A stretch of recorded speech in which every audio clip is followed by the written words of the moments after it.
جو لوگ اللہ پر ایمان لائیں، کہیں کہ ہمارا رب اللہ ہے، پھر اس پر جم جائیں، ان پر فرشتوں کا نزول ہوتا ہے، نہ کوئی غم کرو نہ خوف، خوشیاں مناؤ اس جنت کی جس کا تم سے وعدہ کیا گیا تھا۔ اللہ کی ربوبیت پر اطمینان جب انسان کو ہو جاتا ہے، میرا رب اللہ ہے، ربی اللہ، انسان کے لیے نہ کوئی کھٹکا، نہ کوئی خطرہ، نہ کوئی خوف، نہ کوئی حزن۔ جو کچھ ہو رہا ہے کس کے اذن سے ہو رہا ہے؟ اللہ کے اذن سے۔ اللہ کے اذن کے بغیر پتہ تک نہیں ہلتا۔ یہ کوئی اندھا بہرا مادہ نہیں ہے جس سے مجھے کوئی خوف ہو۔ اندھا بھینسا چلا آ رہا ہو اس سے تو ڈرنے کا ہر انسان کو ڈرنا چاہیے، نہ معلوم کس کو ٹکر مار دے، لیکن نہیں، اس کائنات کو چلانے والا ایک سمیع و بصیر خدا ہے۔ وہ جو میرا دوست ہے، میرا ولی ہے، اللہ ولی الذین آمنوا یخرجہم من الظلمات الی النور، اللہ اہل ایمان کا ولی ہے، ساتھی ہے، پشت پناہ ہے، مددگار ہے، حمایتی ہے۔ بتائیے جسے یقین ہو جائے کہ اللہ میرا مددگار، اللہ میرا محافظ، اللہ میرا پشت پناہ، اللہ میرا حمایتی، اس کے لیے کوئی خوف ہوگا؟ اس سے کوئی ڈر ہوگا؟ میں مثال دیا کرتا ہوں ایک بہت سادہ، پنجاب کے دیہات کی۔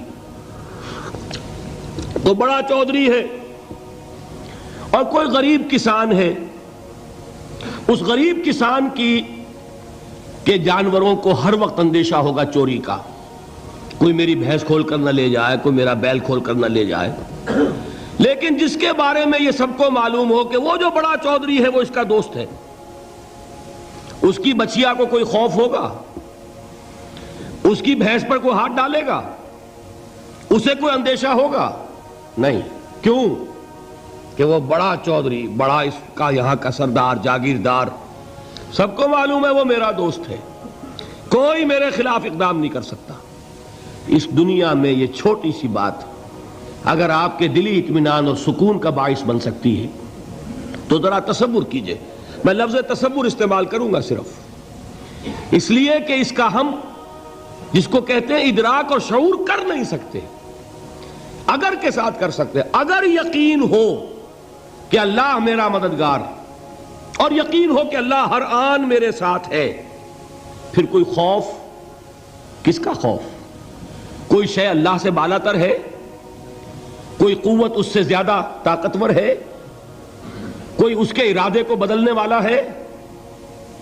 کوئی اس کی مشیت کے آڑے آنے والا ہے؟ یہی بات ہے جو حضور نے فرمائی۔ یہ ایمان کا حاصل ہے لب لباب، کہ دیکھو اچھی طرح اس بات کو ذہن نشین کر لو، اگر تمام انسان مل کر تمہیں کوئی نقصان پہنچانا چاہے نہیں پہنچا سکتے، مگر جو کچھ اللہ نے لکھ دیا ہو، اور تمام انسان مل کر تمہیں کوئی نفع پہنچانا چاہیں نہیں پہنچا سکتے، مگر وہ شے جو اللہ نے طے کر دی ہو۔ آپ پھر میں کہوں گا ذرا طاری کیجئے، اسے فرض کیجئے، اسے سوچئے، اگر اس حدیث پر ہمارا دل ٹھکا ہوا ہو تو کسی سے ڈر ہوگا؟ یہ مجھے نقصان نہ پہنچا دے، یہ میری رپورٹ خراب نہ کر دے، یہ میری انکریمنٹ نہ رکوا دے، یہ میرا یہ نہ بگاڑ دے، یہ میرا یہ نقصان نہ پہنچا دے۔ اس کا ڈر، اس کا ڈر، اس کا خوف، اس کی خوشامد، اس کے لیے جا کر طرح طرح سے اپنی عزت نفس کو ذلیل کروانا اس کے سامنے، یہ سب کچھ کیوں کرتا ہے انسان؟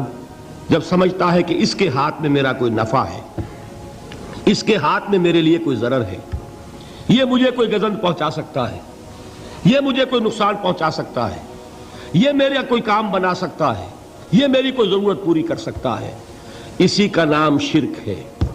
جہاں آپ نے یہ سمجھا کہ غیر اللہ کے اندر کوئی طاقت موجود ہے، وہی شرک ہے۔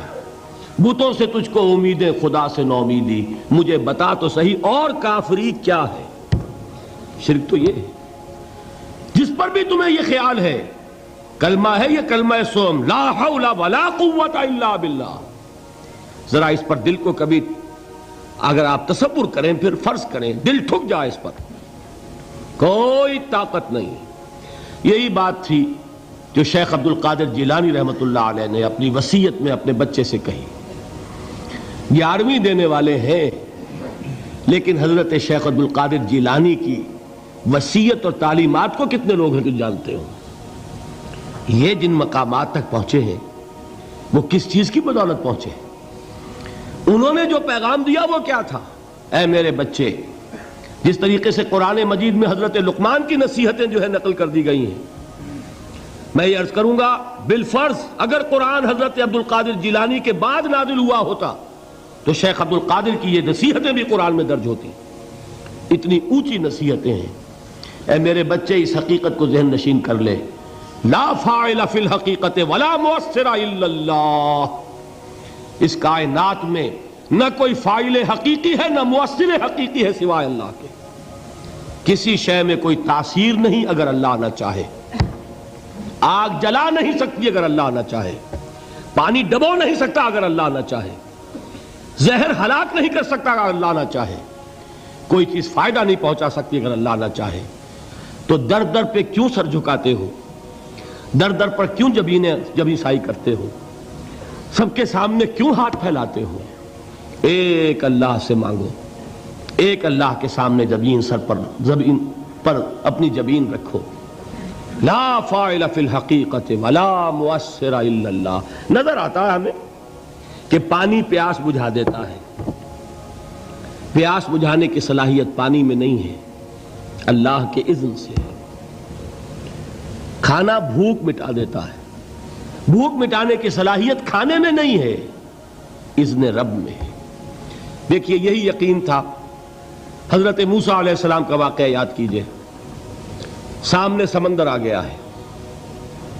قوم دیکھتی ہے پیچھے کہ گرد و غبار کا طوفان ہے. معلوم ہوا کہ فرعون اپنے لشکر سمیت آ گیا ہے. لشکر جب چلتا تھا تیز رفتاری کے ساتھ تو گرد و غبار کا جو طوفان اٹھتا تھا اس کا تصور کیجئے. اور لمحہ بلمحہ وہ قریب آ رہا ہے. پوری قوم نے کیا کہا؟ اے موسیٰ انا لمدرکون. اے موسیٰ ہم کو پکڑے گئے. قرآن مجید نے تو یہاں وہ باتیں نہیں لکھی ہیں، لیکن تورات میں یہ درج ہے کہ بنی اسرائیل جھگڑنے لگے، دست و گریبان ہو گئے موسیٰ کے ساتھ. موسیٰ ہمیں یہاں مروایا لا کر، اس سے تو ہم ہی بہتر تھے. وہاں کھانے کو ملتا تھا، زندگی تو تھی. بیگار ہم کر رہے تھے، موت تو نہیں تھی. اب جو کچھ ہوگا اس کا تصور کرو، جس طریقے سے ہمارے ٹکڑے اڑائے جائیں گے. تو لڑ رہے ہیں حضرت موسیٰ علیہ السلام سے. یہ تورات کی تفصیل ہے. قرآن میں صرف اتنا آیا ہے، پریشان ہو کر انہوں نے کہا انا لمدرکون. موسیٰ ہم تو پکڑے گئے. اس وقت موسیٰ کا جواب کیا ہے؟ کلا ان معی ربی سیہدین. نہیں، میرے ساتھ میرا رب ہے، وہ راستہ دے گا. بتائیے کہاں راستہ نظر آ رہا ہے؟ یہ ہے ایمان بالغیب. راستہ نظر نہ آئے تب اللہ پر یقین ایمان ہے. جیب میں پیسے ہوں اور تب دل کو اطمینان ہے تو ایمان کس پر ہوا؟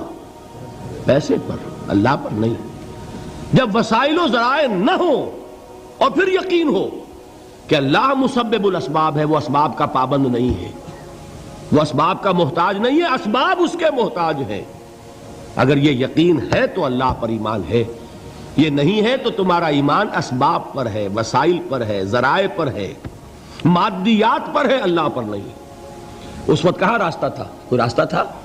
سمندر ہے اور ادھر سے لشکر آ گیا ہے. کلا ان معی ربی سیہدین. اب دیکھیے ایمان کہہ دینا آسان ہے، ہوا معکم اینما کنتم. جہاں کہیں بھی تم ہوتے ہو اللہ تمہارے ساتھ ہوتا ہے. لیکن اس کا یقین قائم ہو جائے تو زمین و آسمان کا فرق واقع ہو جائے.